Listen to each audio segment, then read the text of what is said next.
Assalamualaikum warahmatullahi wabarakatuh. Halo teman-teman, perkenalkan saya Wahyudian Andriana dari kelas S2 Pendidikan Bahasa Indonesia 2023 Universitas Negeri Surabaya. Pada kesempatan kali ini, saya akan mengajak kalian untuk mengetahui bagaimana pemikiran dari Bruno Latour.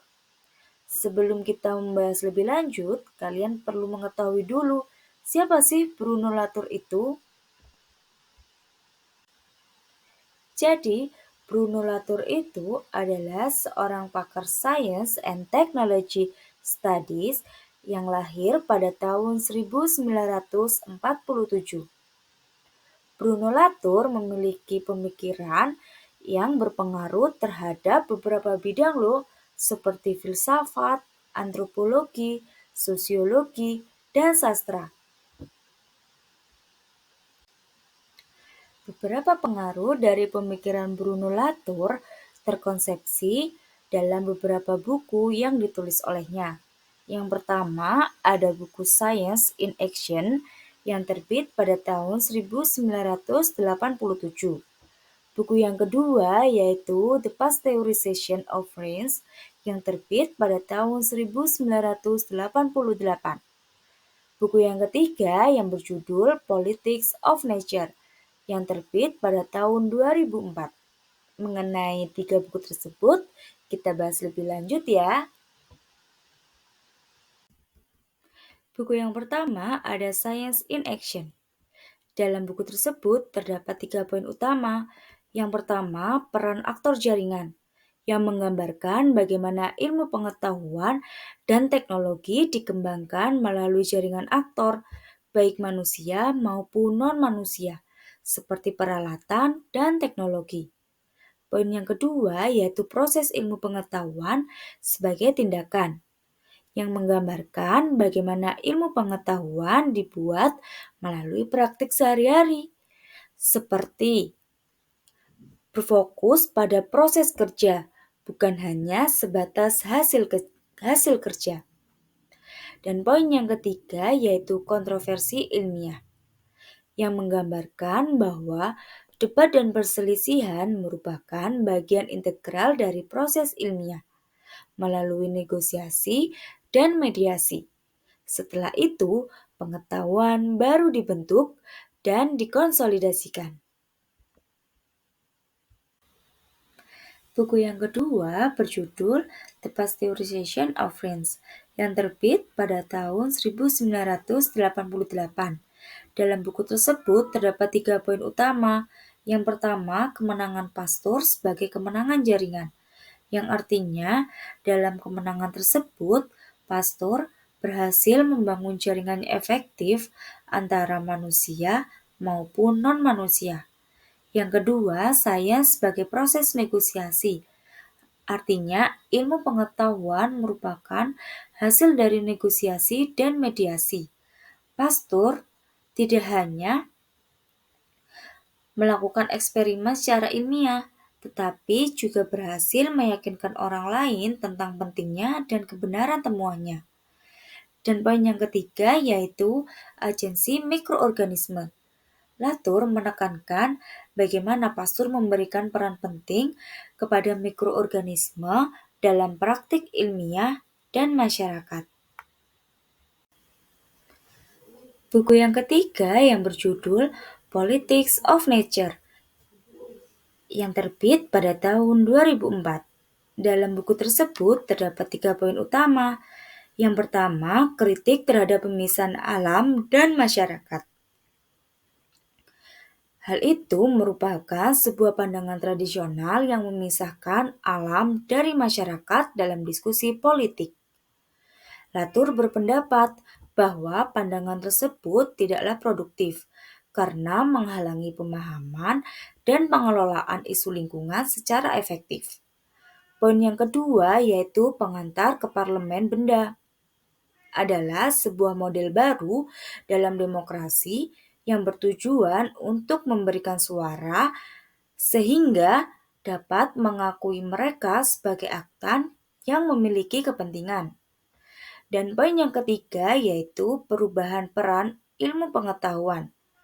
Dalam hal ini, ilmu pengetahuan dituntut untuk lebih terbuka dan responsif terhadap masukan dan kritik dari masyarakat luas.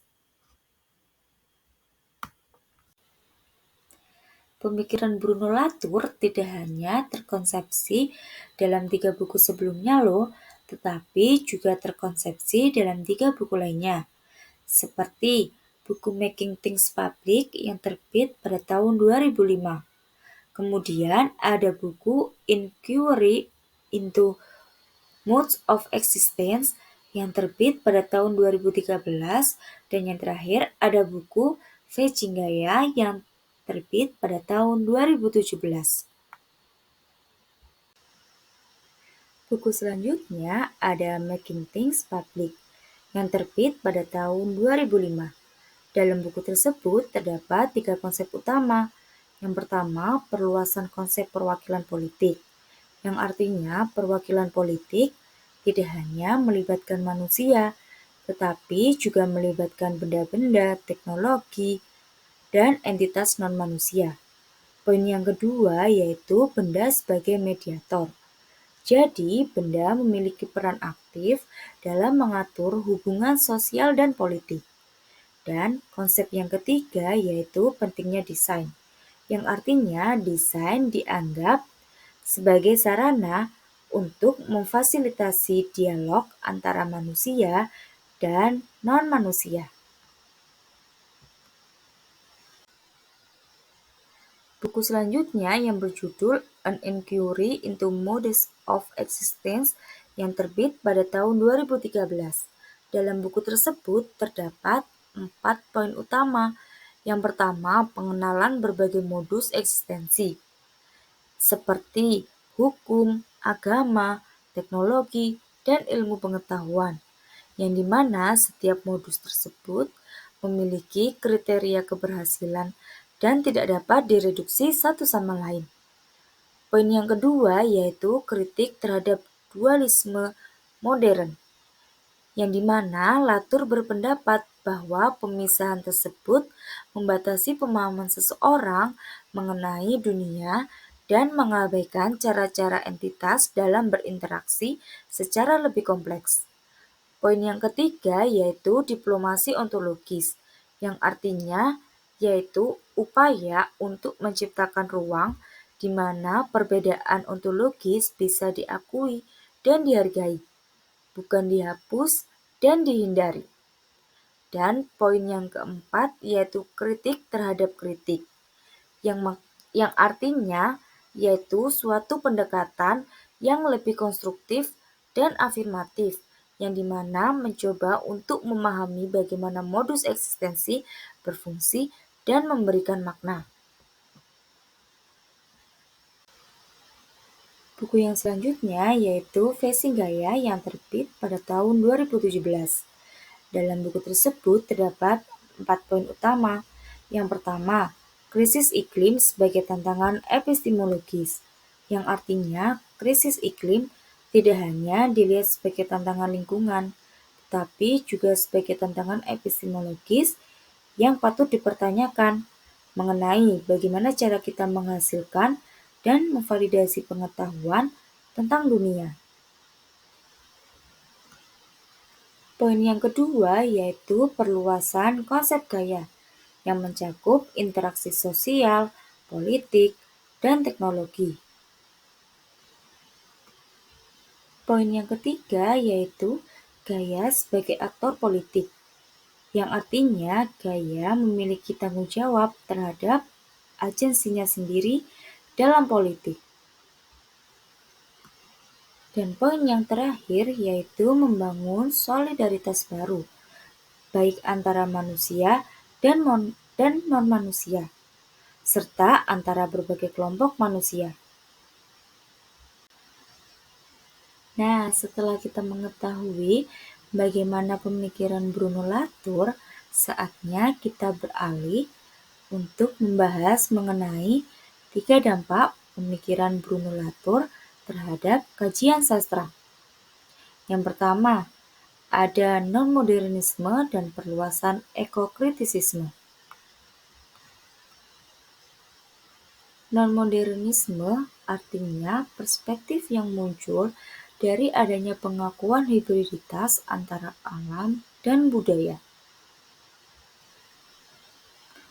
Non-modernisme dibangun melalui kerja translasi, yang artinya proses di mana entitas baik manusia maupun non-manusia dapat saling memengaruhi, mengubah, atau menyesuaikan keinginan, tujuan, atau status yang lainnya.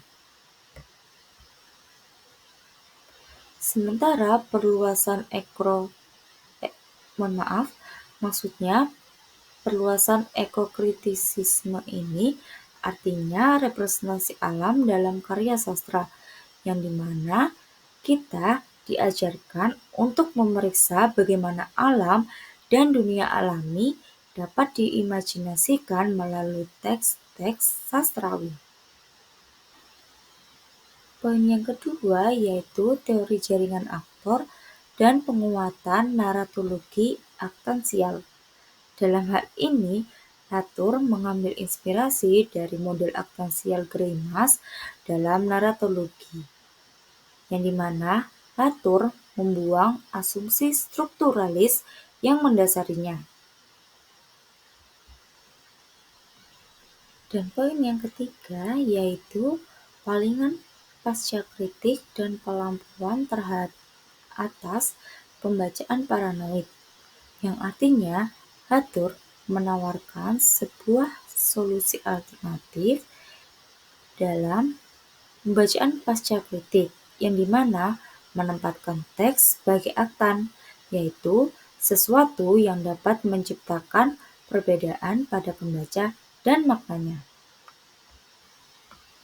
Sementara pelampauan atas pembacaan paranoid artinya Latour menawarkan atau memberikan alternatif solusi, yaitu dengan cara membaca dari posisi reparatif, yang artinya menyerahkan seluruh rasa paranoid yang ada di dalam diri dengan cara tidak terlalu memikirkannya dan menganggap bahwa hal-hal atau sesuatu yang akan datang adalah sesuatu hal yang baru yang akan terjadi dalam hidup setiap orang.